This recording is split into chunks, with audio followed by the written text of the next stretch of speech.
Welcome to the JTV Caribbean News. I am Sean Rose.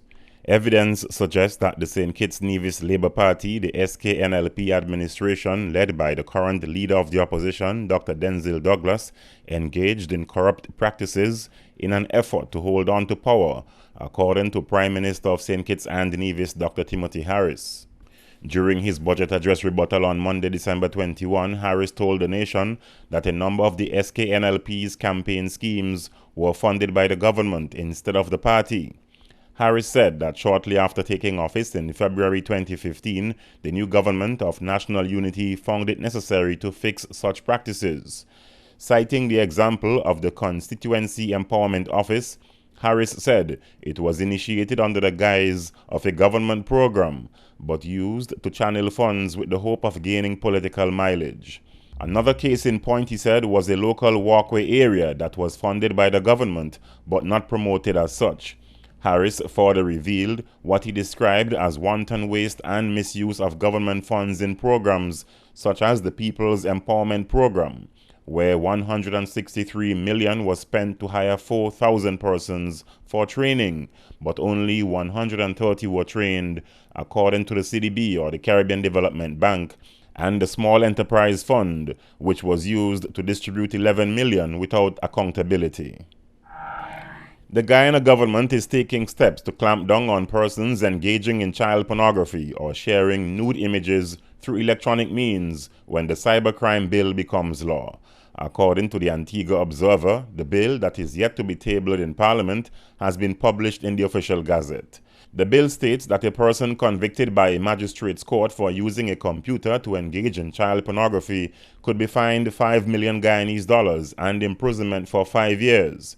If found guilty by a judge and jury, an offender could be fined 10 million Guyanese dollars and jailed for 10 years. The Child Protection Act 2009 already prohibits the sale or giving of obscene books or other written matter, obscene objects, pornographic videos or photographs through electronic means such as a computer or cellular phone to children. Ben Exeter, a member of the main opposition New Democratic Party in St. Vincent and the Grenadines, who was arrested by the police on Tuesday, has been granted bail. Exeter, who was the NDP's candidate in the constituency of Central Leeward in the December 9, 2015 general election, was among a group of persons protesting outside Parliament as legislators met for the first time since going to the polls. Exeter, who is challenging his electoral loss, was arrested and charged with resisting arrest and assaulting a police officer. The protest outside of the Parliament and Exeter's subsequent arrest overshadowed the ceremonial opening of the 10th Parliament. NDP legislators were sworn in during the sitting of the Parliament but walked out of the chamber to join the protesters. Meanwhile, opposition leader Arnim Eustace was expected to file 2 election petitions on Wednesday, December 30. Electoral officials declared that the Ralph Gonsalves-led Unity Labour Party won 8 of the 15 parliamentary seats in the December 9 election. The NDP won 7 seats, but they are declaring victory in Central Leeward, and based on that states it is the legitimate government. On Monday, the High Court refused an application by Exeter to access counterfoils from ballots cast in the constituency he contested. Exeter lost to the ULP's Louis Straker.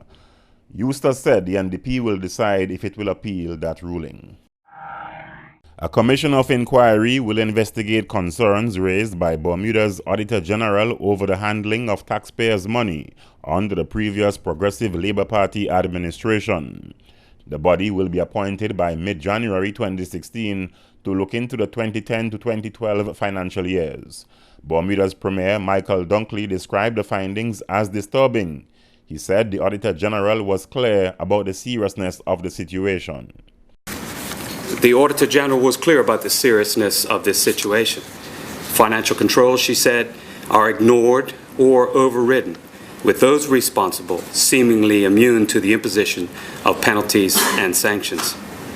The consequence of these and other identified failings appear to have fostered a culture of negligence in which basic rules and practices for the sound management of the people's money were not applied. The Auditor General, as a result, reported millions of dollars spent without cabinet approval, millions of dollars paid without signed contracts, tens of millions of dollars committed to contracts not tendered, and millions paid to consultants without prior approval.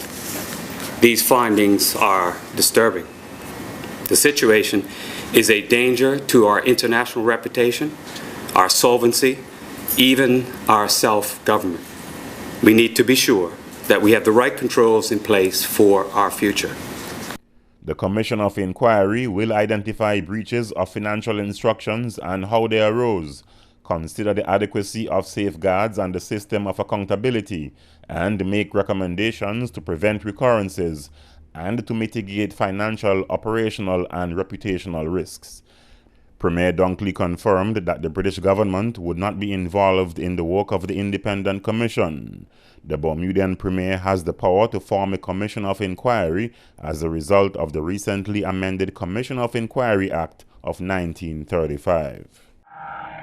And finally, in this week's Caribbean News segment, the Jamaican government has ordered the closure of 17 gas stations island-wide after the Bureau of Standards confirmed that contaminated gas was being sold at these stations.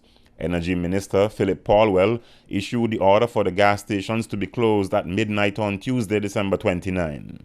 In the previous week, Paulwell ordered the testing of samples from gas stations across the island following reports from motorists that contaminated fuel purchased had been damaging their vehicles. The Jamaica government say the major organized crime agency, MOCA, has now been mandated to track down illegal traders. Wholesalers will also be targeted, and samples have already been taken from major importers, the results of which should be ready by January 2nd. The Energy Minister also said changes will be made to legislation governing the sector. The changes would include significant increases in fines and sentences and the installation of tracking devices on tanker wagons. That's it for the JTV Caribbean News. I am Sean Rose. And coming up next on JTV News, residents get a 30-day grace period for the NHI registration. Business owners welcome the upsurge in tourism activity, and the public share their New Year's resolutions with JTV News.